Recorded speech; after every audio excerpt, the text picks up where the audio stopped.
This podcast is made possible by listener members of Nashville Public Radio. This is the Nashvillager Podcast.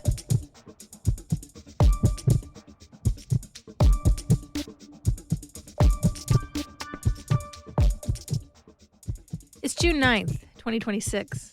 On this day in 1931, American scientist Robert Goddard was granted the patent for a rocket-powered aircraft. It was one of more than 214 patents he secured as he basically invented the field of modern rocketry. He invented rockets fueled by liquids and others that use solid fuel. He invented the multi-stage rocket. Those concepts were eventually put to great use by NASA. He was truly a visionary. But he was also slightly ahead of his time. He died in 1945, well before the start of the space race. And at the peak of his career, as people started to really take notice of what he was doing, he expressed his dream of building rockets that could travel into space and was ridiculed for it.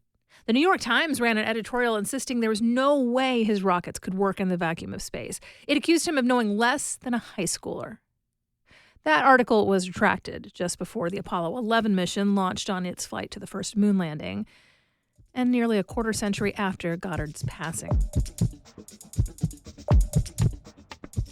I'm Nina Cardona, and this is your daily digest of what's happening around Middle Tennessee with context and backstory from Nashville Public Radio, WPLN News. The rest of America may not have bought fully into Goddard's vision right away, but he wasn't the only person thinking along those lines. As he was doing his work in this country, German scientists and engineers were reaching similar conclusions. They calculated the amount of force a rocket would have to punch past Earth's atmosphere. And as World War II got underway, they also thought of ways to make rockets into weapons. Germany's V-2 rocket program was given substantial resources and a cutting-edge development facility. Their rockets, thankfully, didn't work as well as the Nazis hoped, but they did do a really good job of dialing in the testing process. When the Allies defeated Germany and took over control of that nation, American General Hap Arnold took particular notice of the rocket testing facilities. He recognized how sophisticated the Germans had become and how much more advanced they were than anyone else in that area. And he wanted to bring America up to speed as fast as he could. Arnold assembled a science advisory group, sent them to visit the German facilities in person, and then to report back at what the U.S. could learn from their advances. The task force determined that this country needed a large-scale facility for ground testing aircraft and rockets. It could use equipment confiscated in Germany as a starting point, but it had to be in a big space with significant room and a really solid power source. There was already an engineering division at Wright Field in Ohio that worked on testing and development, but that space wasn't really adequate to what the group wanted. They looked at possible sites in California and Arizona, but the big winner was Tullahoma, Tennessee. The state owned land that the Army had been able to use during the war, called Camp Forest, and the state was willing to donate it for the new testing center. And that's how our neck of the woods became home to the Arnold Engineering Development Center, or AEDC, on the Arnold Air Force Base, named for the general who insisted that a place like it needed to exist. To this day, it houses facilities that you won't find anywhere else in the United States, or in some cases, the world. That includes centrifuges, environmental chambers, and giant wind tunnels for testing very large aircraft and spacecraft components. And yes, just like the German testing center that inspired General Arnold, AEDC has equipment designed specifically for rocket development, like the J6 Large Rocket Motor Test Facility that can simulate the effects of all different levels of altitude, including the ones that the New York Times once claimed would make Goddard's rocket dreams impossible. In just a few minutes, making sense of family medical leave. That's coming up after the newscast.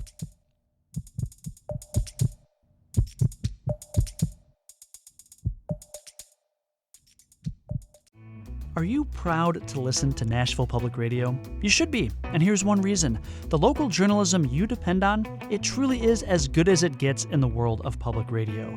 WPLN and WNXP stories have recently won regional and national honors for our music journalism, education reporting, the deep interviewing on This Is Nashville, and our in-depth podcasts. When you tune in, you're hearing your neighbors, and they're some of the best journalists in the nation. Here's the latest from WPLN News. President Donald Trump has said he will not endorse Marsha Blackburn in Tennessee's Republican primary for governor. That's according to two members of the state's congressional delegation who confirmed the comments to the Nashville Banner.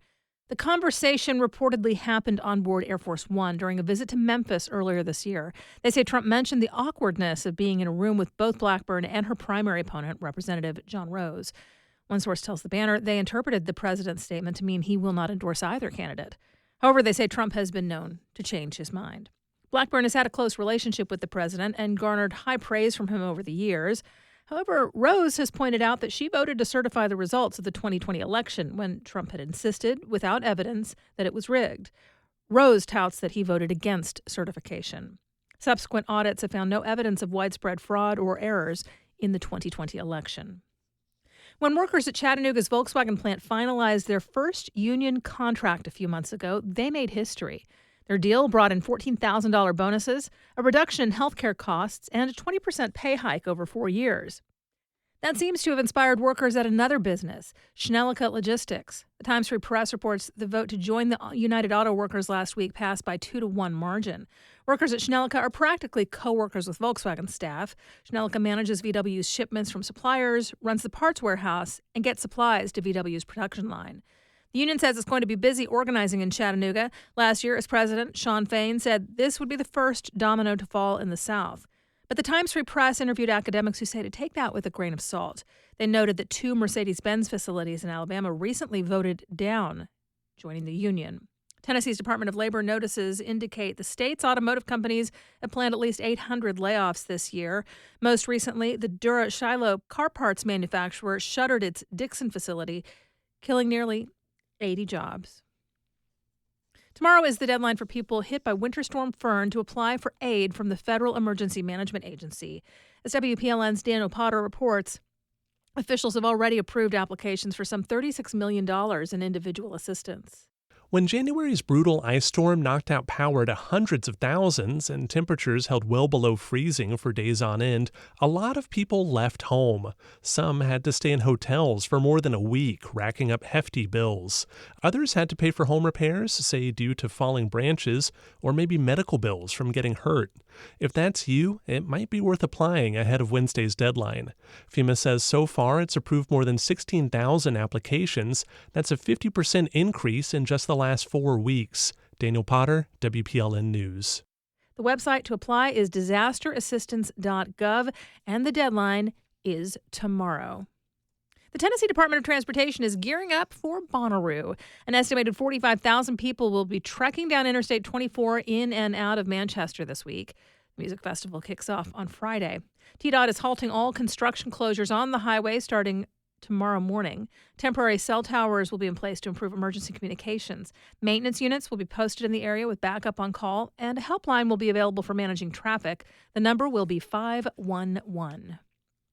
Black bears are on the move this summer, and they're showing up in Middle Tennessee. WPLN's Caroline Eggers reports there have been sightings in Hickman, Dixon, Wilson, and Sumner counties in recent weeks. By early summer, adolescent black bears depart from their mamas and search for a new home range, sometimes quite far. Male bears roam up to 300 square miles away from their original homes, occasionally landing them in Middle Tennessee. The Tennessee Wildlife Resources Agency requests that folks report sightings. Bears in this area tend to move through quickly, but if a bear lingers, the agency says people should secure trash and remove pet food and birdseed from the outdoors. Greg Rico, director of the Appalachian Bear Rescue, says black bears historically lived across all of Tennessee, but logging and hunting forced bears into the Appalachian Mountains. Now, as populations once again expand, the bears face challenges from climate change and urban sprawl. As we develop these areas that bears have historically inhabited, and as bears reclaim areas that they used to inhabit, they run into our roads and our houses and our cars and us, and they have to find ways to adapt to these environments. The best way to help bears, he says, is to protect their natural habitat. Caroline Eggers, WPLN News. A new documentary featuring Nashville fathers is intended to inspire men to step up as nurturers, not just financial providers. Robert Taylor is founder of the New Life Center, which holds training camps for new dads. There has been a history of father absence and issue where you have children that have grown up in those households. And so they may not have an example of what a positive and responsible father looks like in their household. And so we're trying to reset that standard. Taylor himself is raising 7 children and says he's still learning. The documentary is called Fatherhood Beyond the Frame and premieres at the Nashville Children's Theater June 18th. Well, one of the main roads through Bordeaux has been renamed for the woman who represented the area in government for years. Thelma Harper was a member of Metro Council who became the first black woman elected to the Tennessee Senate. She had a habit of wearing large hats, a strategy for making sure she could not be ignored. In those hats, she helped force the closure of the Bordeaux landfill and prioritized legislation protecting children. News Channel 5 reports a portion of Clarksville Highway was officially renamed Thelma Harper Parkway this weekend. You'll find more news anytime at WPLN.org.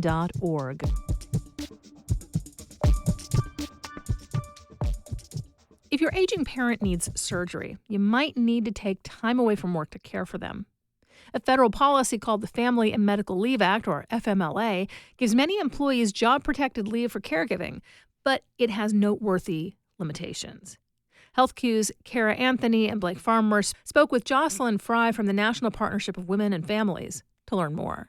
Jocelyn, I kind of want to start with a spicy question. FMLA provides up to 12 weeks a year of unpaid leave for caregiving. Taking time off without pay doesn't sound that great. I mean, should we really be calling this a benefit? It is a benefit. When the FMLA was passed in 1993, it was groundbreaking. It was a shift for folks to think about accommodating work-family needs as a work policy, but it has its limitations, and one of them is that it's unpaid leave. If you look at the data, I think just under half of people say they can't afford to be out of work.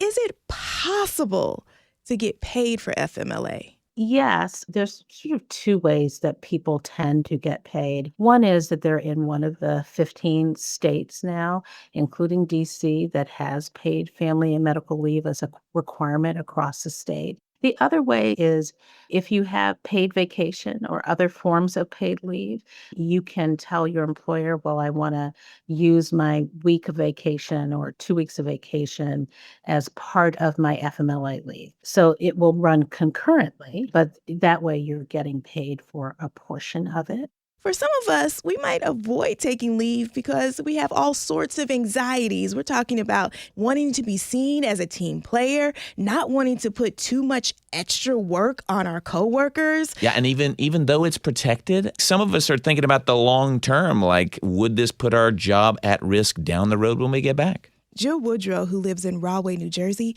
faced the situation a few years ago. Her mom was a cancer survivor, and she had several new symptoms that were concerning. So Jill decided to take FMLA to help with her mom's care. I did feel very guilty. I'm a school social worker. I have a lot of students on my caseload, and I felt so guilty about leaving them. If we're feeling unsure about FMLA, whether to take it, how do we decide? There are lots of people who express the very concerns you raise. I think it's a little over 40% of workers say they don't take it because they're worried that it will affect their job in some way. Caregiving is a part of life. So they should never feel guilty about the fact that they may need to take time out of the workforce to provide care for a loved one or take care of their own health need.